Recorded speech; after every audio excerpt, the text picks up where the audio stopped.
Tom Rodriguez todo ang effort sa panliligaw kay Carla Abellana.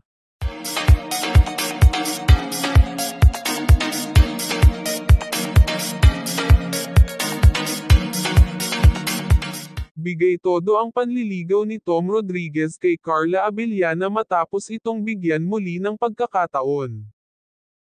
Makikita sa mga larawan na talaga gustong ibalik ni Tom Rodriguez ang dating meron sila ni Carla. Ayon sa isang source, masaya umanong ginagawa ni Tom ang panliligaw kay Carla. Ani pa niya, gagawin ko ang lahat maibalik ko lang ang tiwala sa akin ni Carla. Maraming mga netizen ang natutuwa sa ipinapakita ni Tom. Ngunit madami ding mga netizen ang patuloy na pangbabash sa mga ginawa nito dati. Samantala naman wala pang binibigay na pahayag si Carla tungkol sa kanilang dalawa ngunit makikita na masaya na muli ang aktres.